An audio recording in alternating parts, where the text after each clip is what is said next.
Greetings, my name is Emre Tichelaar. I will be a junior next semester and I'm a 19-year-old half Dutch, half Turkish, aspiring entrepreneur. But if you ask me, so where are you from?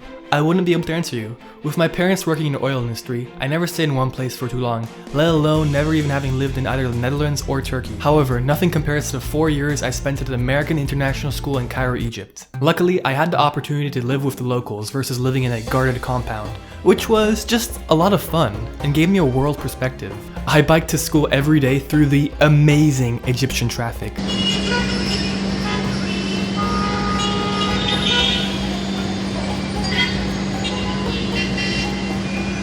My school in Egypt offered middle schoolers a chance to take a theater tech class. Because of this class, I was chosen to run a follow spotlight during one of the shows, and I loved it. Later that year, because of how much fun I had being involved with theater, I decided to try my hand at acting. I was meant to play a Russian ladies' man named Pavel, but instead it came out like a drunken Scottish salesman. Although I was obviously the best actor, I didn't really like being one because I couldn't influence or see how the entire show would turn out. I just had my one scene. Therefore, for the next 3 years, I would go on to work on multiple theatrical productions, building the sets, working follow spotlights, and working backstage during the show. Although these roles give you more access to influence the entire show, being backstage, I couldn't see what was going on stage. And being a spotlight operator, well, you're just not needed in every scene. And I desired to have an influence in every scene and how it would turn out. However, after the political stability and the safety in the country severely declined, we left Egypt after my older brother graduated high school. I came to live in Houston for the last 2 years of my high school. And at this new school, I immediately went out and tried to find the person in charge of the theater department and introduce myself. She gave me the opportunity to work alongside her running sound cues for a school musical she was directing.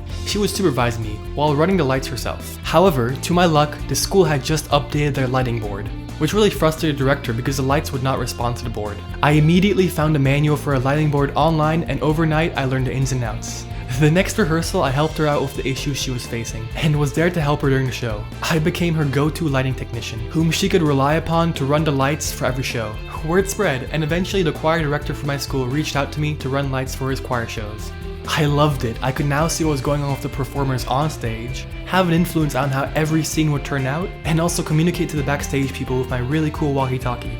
So when choosing what college I wanted to attend in the future, I always knew that I one day wanted to run the show in my own startup. I knew that I would need a solid entrepreneurial education to help me meet my goals, and to meet like-minded friends who can help me reach them, and vice versa, of course. Hey Cameron, how are you doing?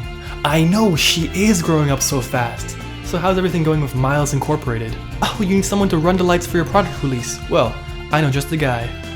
Thank you for your consideration, and I look forward to seeing you in your interview.